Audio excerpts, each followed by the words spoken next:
Good morning, guys. It is Saturday and I am wearing this fleece again, which I wear in every video where I'm going out doing something.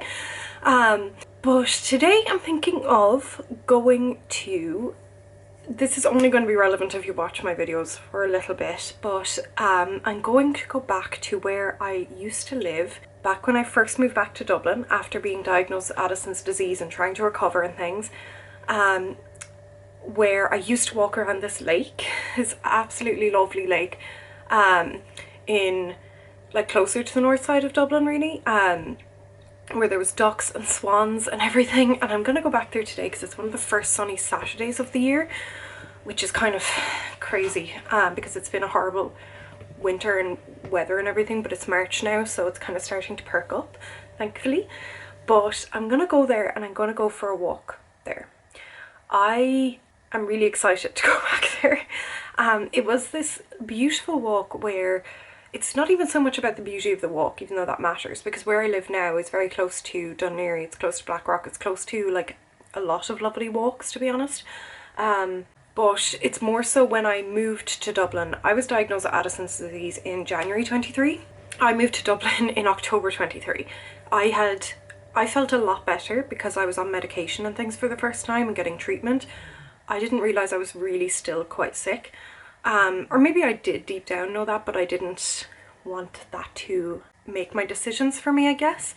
But where I lived at the time, because I needed to live mostly alone, because I just, once again, didn't understand the seriousness of having a condition like that and living alone. I don't think I anticipated how serious that was until I had an adrenal crisis.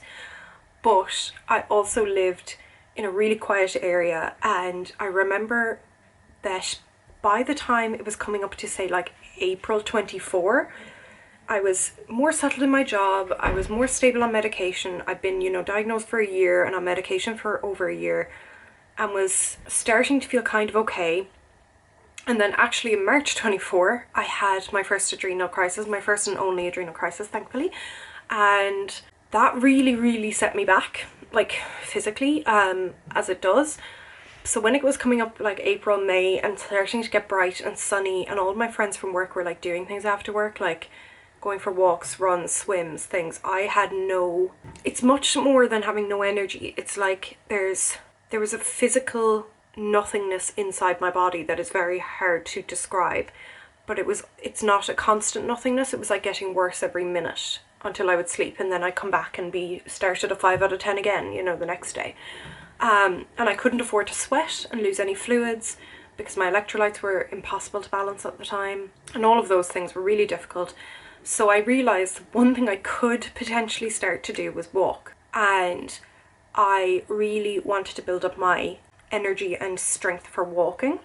And I started walking around this lake in these little paths and things and figuring them out and finding them. It's a general walkway where a lot of people walk and run and just kind of cycle. There's like a playground and things. There's also a cemetery, which I'm not opposed to, but it was just so, it's nostalgic for me because it's the ground in which I started again, I guess. I used to be someone who played badminton competitively. Exercise is so important to me. It does something for me mentally, but also I just feel really myself and in my body. I think also being autistic, it helps me ground in my body. So not doing that for years, and then finding, okay, I'm going to find embodiment in walking, felt really difficult at the start because I realised how little I could actually walk. Like I couldn't walk that far at all without becoming winded, or I remember my muscles and my calves giving out, and I just have to sit down on the grass, and I'd try and look like I was sitting down casually to people that were passing, and I was like, this doesn't look casual at all. But then slowly I started to be able to walk like the full length of the lake in the paths, and over months, that took months between that summer and September. And I started to think, oh, okay, maybe I can be a person again. And that sounds so sad, but it's so true. Like it's, maybe I can be a whole person again someday, and this is the first step of it. And when I moved away because I got accommodation with some gorgeous friends that I live with now and who I've moved with again, when our landlord basically had to evict us. not because of us, but because he was selling, and all of those things. So it was a right decision to move, but I've missed that lake, and I've missed the ducks, and I've missed the wander so much there, because I think I found it so grounding. Now I do things like, you know, I do the gym, I do badminton, I do like very activity focused things, whereas this actually is a really important walk. Like that activity was just walk, just think, just sometimes I was trying to also get really good at not listening to music or podcasts whilst walking, and I found that excruciating at the start. And things, so I have such fond feelings towards it because it's a time in which I really had to spend a lot of time with myself. I already spend a lot of time alone, but it's very much by choice and very much related to, I suppose, how I am and by choice. Back then it was very much to do with I could not be around other people because I didn't have energy to move, and that was really difficult. So I'm going to do that today. I'm going to visit there. It's a really nice day. It's not a long drive away, I don't think. So I'm going to do that. I'm going to go. And I'm hoping the ducks / swans will be there. But it's been like 2 years, you know, or it'll be like a year and a half since I saw them. So, you know, but either way, it'll be a nice walk and to get out and things. And I might get a little coffee, and I might bring a book, which is what I used to do before, was I would use those pit stops when I was exhausted to bring a book. Whereas now I might bring the book, but also I'll have to consciously stop because I don't need those stops as much anymore. You know, my body isn't forcing me to stop. So it's also a bit of a moment of reflection for how far I've come. So I think that'll be nice. It's a nice way to spend a Saturday, so I'm going to do it.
Hello. It is now like 10 o'clock at night after my lovely day out. Revisiting where I used to live and walking. I spent a solid 3 hours walking and then sitting and reading by the lake.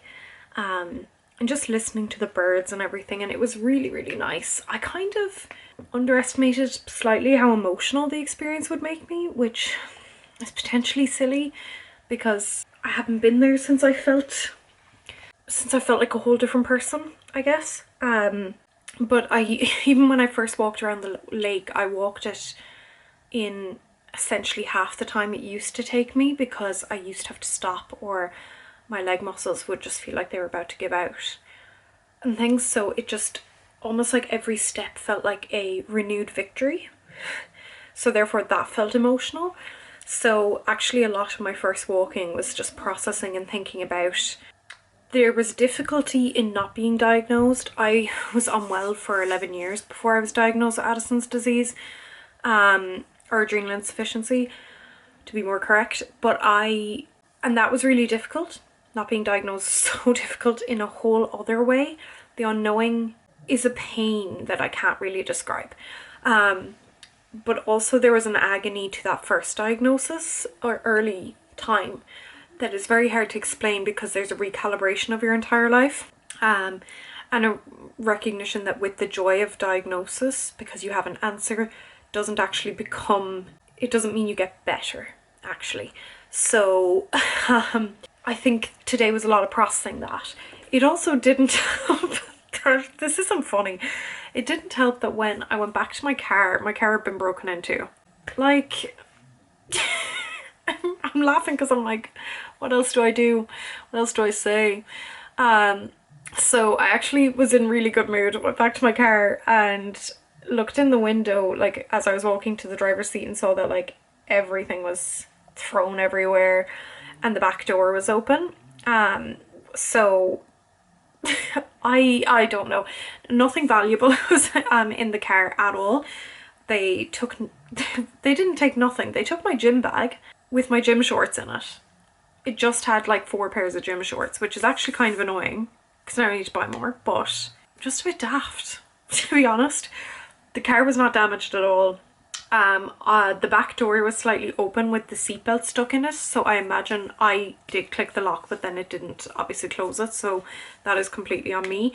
However, that really dysregulated me, to be honest. It's almost comical how quickly that kind of thing threw me, because it just felt like a bit of a violation to have someone in my space, because my car, anyone who has a car, I guess, you know, and if you're not a homeowner or anything like that, owning your car and having your car is so important, or feels so important, I guess. And for me, when I couldn't work and I couldn't do anything, I was out of work whilst I was pre-diagnosis with Addison's. I was so sick.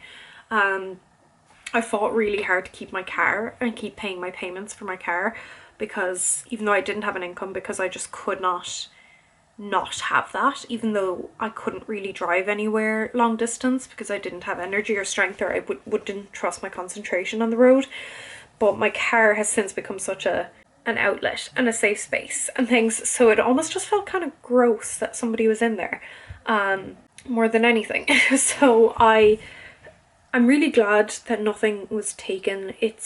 I would usually have a laptop with me, if I might go writing in a coffee shop or something after I go anywhere, so thankfully there was nothing in the car. I'm annoyed about my gym shorts. I don't know why they bothered to take it, but look, that's that. And I did feel like I needed to recreate a level of balance, so I went to a service station and I had to check my tire pressure anyway, and I like fully hoovered out the car or vacuumed the car and cleaned it, and like cleaned the inside, fragrance sprayed it with the valet people that were there, and like fully recalibrated it to make it feel like mine, which just feels a little bit gas, because, you know, yeah, I don't know, I think I always need to rebalance a scenario where I feel like I've been out of control in any way. it's kind of like if I've been acutely sick, like with a flu or something for a while, I tend to need to like do something that shows a burst of energy. It helps me create an inner equilibrium. And it really probably is a control thing, to be honest, if we're going to psychoanalyze it, which we're not. It's after 10 o'clock at night, we're not doing that. But my car was broken into, and that really, really bothered me, and still has bothered me a bit. So it did make me organise my wardrobe when I came home, because I immediately had to reassess how many gym shorts I actually even had left, which shouldn't really have been my priority. But I did a good bit of cleaning though, and things, and organising, and today was a really nice Saturday. It's a Saturday I probably thought would not happen. If you have ever been or are currently in that state of unwell that it feels like there's been a carving out of who you used to be, and now that's just this hollow space, and people keep saying it'll get better, but you just see the hollow space. I don't want to say, you know, any platitudes like, oh, hold on, you know, or anything like that, because when you're in that, it is a fight to blink, you know, to breathe, health-wise, it really is. So having someone say, don't worry, I'm sure it'll get better, is actually, it's at its best, it's mildly frustrating. At its worst, it's devastating or insulting. So I guess if there's one thing I would say, is that those days, the better days, might not look like full recovery. They might still look like days like mine, where I have to manage myself and manage my medication and all of those things.